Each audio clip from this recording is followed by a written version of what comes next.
목포시장 선거 판세가 요동치고 있습니다. 민주당이 전직 시장의 제명을 결정하면서 민주당과 무소속 후보 대결 구도가 될 가능성이 높아지고 있습니다. 6월 지방선거를 앞두고 후보들에게 현안에 대한 해법을 들어보는 시간 마련했습니다.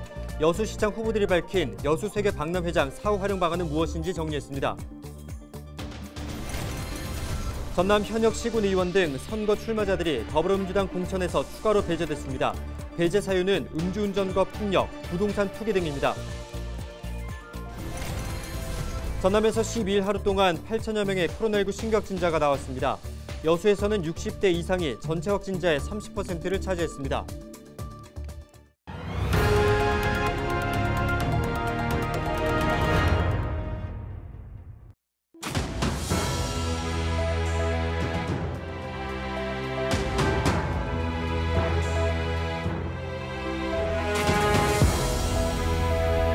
여러분 안녕하십니까? 헬로TV 전남 뉴스입니다.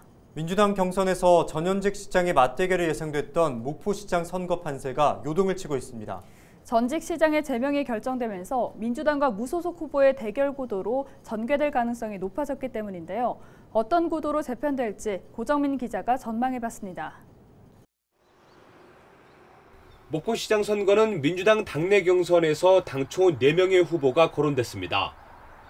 공천이 확정된 후보 1명이 정의당과 무소속 후보와 맞붙는 3파전 구도가 예상됐습니다. 그런데 민주당 공천심사 과정에서 변수가 생겼습니다. 경선을 준비하던 박홍률 전 목포시장이 성추행 의혹을 받아 제명됐기 때문입니다. 박 전 시장은 곧바로 의혹을 전면 부인하면서 정치 세력이 개입한 공작이라고 반발했습니다. 한편의 얘기만 손을 들어서 전격적으로 제명해버린 것입니다. 이거는 민주정당으로서 있을 수 없는 일입니다. 법적 절차를 밟아야 되고 소명을 해야 되는 겁니다. 민주당의 제명 결정으로 목포시장 선거 구도는 복잡한 상황으로 전개되고 있습니다. 제명이 이대로 확정되면 박 전 시장이 무소속으로 출마할 가능성이 높기 때문입니다. 우선 민주당에선 현직 김종식 목포시장과 강성위, 조효환 예비후보 등 3명이 경선에서 서로 맞붙는 구도. 자격심사를 거친 뒤 경선을 치르면 4월 말엔 민주당 최종 후보가 확정될 전망입니다. 여기에 정의당 여인두 전 시의원과 무소속 최용림 시의원, 사실상 박 전 시장까지 무소속 출마가 예상돼 4파전 구도로 굳어질 가능성이 가장 높습니다. 다만 민주당의 경선 후보 적격심사에서 추가로 부적격 판정이 나올 경우 또 다른 후보의 무소속 출마 가능성도 열려 있어 선거 구도는 더 복잡해질 수 있습니다. 그러니까 경선 후보자 명부에 등재가 되기 전에 부적격 판정을 받아서 탈락을 하시는 경우라고 한다면 탈당하셔가지고 무소속으로 출마가 가능하시고요. 전현직 시장의 경선 맞대결이 불투명한 가운데 치열한 본선 경쟁이 예상되는 목포시장 선거. 민주당의 적격 심사와 경선 결과에 저마다 촉각이 곤두선 상황에서 이대로 4파전으로 굳어질지 더 복잡한 다자구도가 형성될지 관심이 쏠리고 있습니다. 헬로TV 뉴스 고정민입니다. 박홍률 목포시장 예비후보 측이 민주당의 제명 결정을 이해하기 어렵다며 중앙당 비대위원장에게 항의했습니다. 박 예비후보 지지자 60여 명은 13일 윤호중 비대위원장이 방문한 대전 민주당사를 찾아 성추행 의혹에 대응하고 해명한 행위를 2차 가해라고 본 것은 정치적인 음해라며 제명 처분을 규탄했습니다.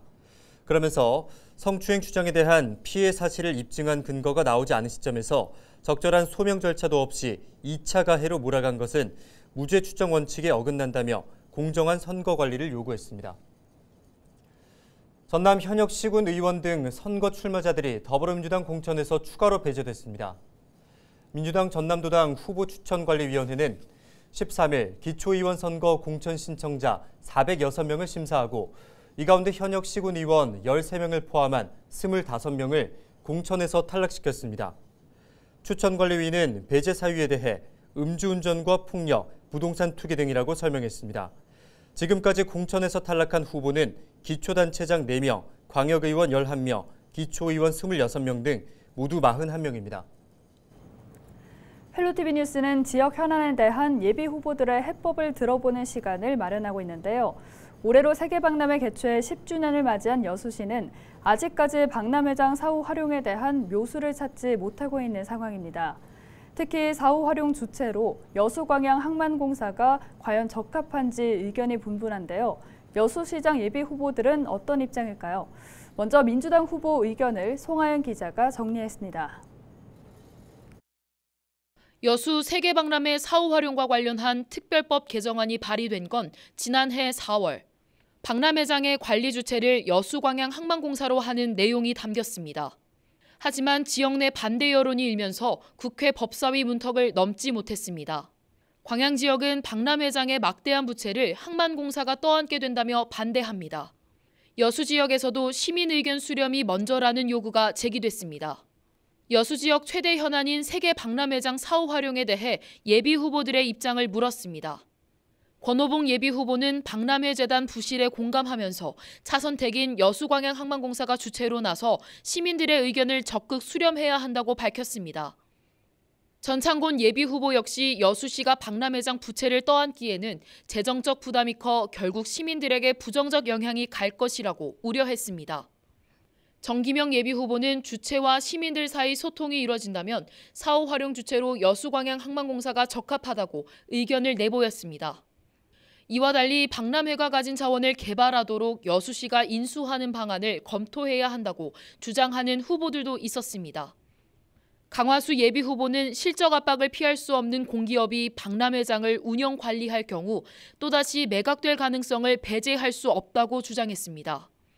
김유화 예비 후보는 박람회 정신을 계승하고 풍부한 자원을 개발하기 위해선 지자체가 나서는 것이 바람직하다고 의견을 내보였습니다.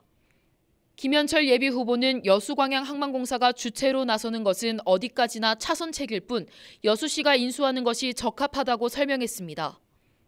성혜석 예비 후보는 지자체가 부채 감면 혜택을 받도록 이끈다면 관광 자원으로서 박람회장을 활용할 여지가 충분하다고 강조했습니다. 이 밖에 조계원 예비 후보는 어느 곳의 소유인지 따지기보다 지속적인 수기 토론을 통해 시민 의사를 반영한 뒤 최종 결정하는 것이 적합하다고 주장했습니다. 또 박기성 예비 후보는 첨예한 갈등으로 치닫는 상황을 경계하고 사후 활용 방향에 대한 인식을 재정립하는 것이 우선이라고 주장했습니다. 올해로 10주년을 맞은 여수 세계박람회. 마땅한 수익화 방안을 찾지 못하면서 부채는 3,700여억 원으로 늘며 애물단지로 전락했습니다. 헬로티비 뉴스 송하영입니다. 전남에서 12일 하루 동안 8천여 명의 코로나19 신규 확진자가 나왔습니다. 전남은 순천에서 1,564명, 여수 1,138명, 목포 975명, 광양 721명 등 22개 전체 시군에서 8,447명이 확진 판정을 받았습니다. 여수에서는 병원과 요양시설 7곳에서 112명이 확진됐고 특히 60대 이상 확진자가 지역 확진자의 30.2%를 차지했습니다. 전남도가 산업단지와 농공단지 분양률을 높이기 위해 만든 지원제도가 효과를 내고 있는 것으로 나타났습니다. 전남도는 최근 4년 동안 목포 대양산단과 순천 해룡산단 등 10개 단지의 분양률이 80%를 넘어섰다고 밝혔습니다. 전남도는 많은 기업을 유치하기 위해 분양률 50% 미만 단지에 지원하던 보조금을 80% 미만 단지로 확대 적용한 게 효과를 봤다고 설명했습니다. 전남도는 이 같은 지원 제도를 통해 기업 900여 곳이 27조 원을 투자했고 3만여 명의 고용 창출 효과가 발생한 것으로 분석했습니다.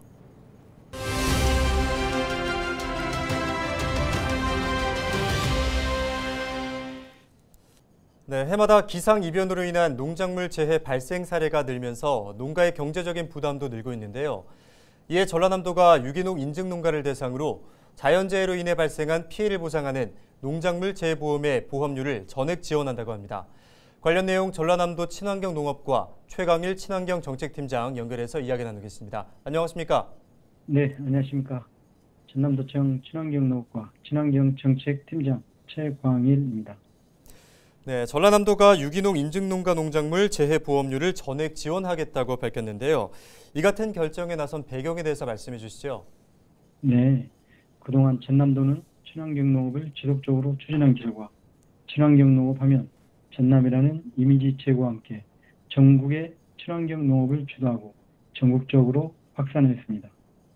유기농 인증농가 농작물 재보험 사업은 친환경 농업 활성화 및 유기농 인증면적 확대를 위해 도 차원에서 추진하는 자체 사업으로 농작물 재해 발생 시 유기농 인증농가의 영농상 손실을 보전하고 안정적인 소득 보장을 도모하고자 금년부터 100% 전액 지원하게 되었습니다. 올해부터 100% 전액 지원에 나선다고 하니까 재해를 입은 유기농 인증 농가에 도움이 될 것으로 보이는데요.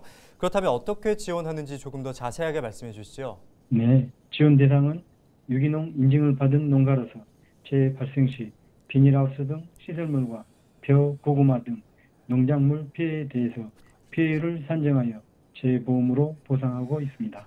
유기농 농작물 재해보험은 지역별로 그동안 농작물 피해 상황과 작물별, 품목별, 재배 면적에 따라 각기 보험료와 가입 시기가 다르기 때문에 가까운 지역 농협을 방문하여 상담을 받은 후 가입하시면 되겠으며 참고로 벼, 옥수수, 고구마의 가입 시기는 4월부터 6월입니다.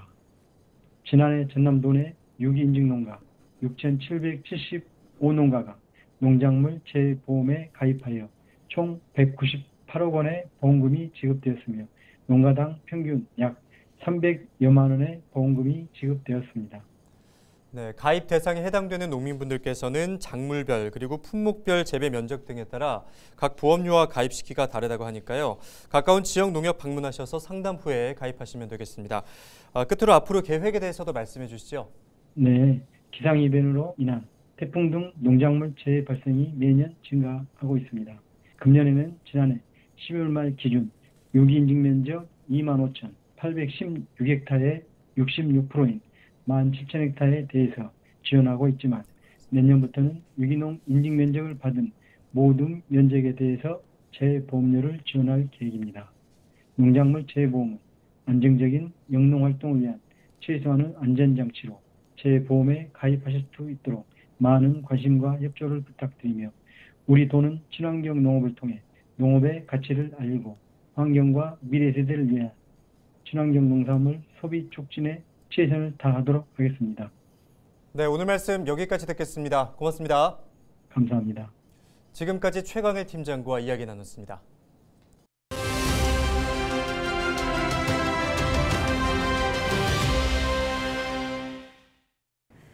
키워드 뉴스 첫 번째 키워드는 정원입니다. 2023 순천만 국제정원 박람회를 1년 앞두고 시민이 가꾼 개방정원이 5곳 더 늘었습니다. 새로 등록한 개방정원은 도사동 새뜸정원과 나간면 수키의 뜰, 저전동 소박함 기쁨정원 등 5곳으로 현재까지 41곳이 등록됐습니다. 정원주는 정원을 관람객과 시민들이 관람할 수 있도록 개방하며 오는 6월부터 탐방 프로그램과 체험 프로그램을 운영하게 됩니다. 두 번째 키워드는 디자인입니다. 여수 동문호 일원의 디자인 특화거리가 조성되는데요. 이 거리는 오는 2024년까지 동문로 일원 1km 구간에 모든 일을 위한 거리를 주제로 꾸며질 예정입니다. 동문로 특화거리에는 여수시가 전남도가 주관한 공공디자인 특화거리 조성 사업에 선정되면서 20억 원의 사업비가 투입됩니다.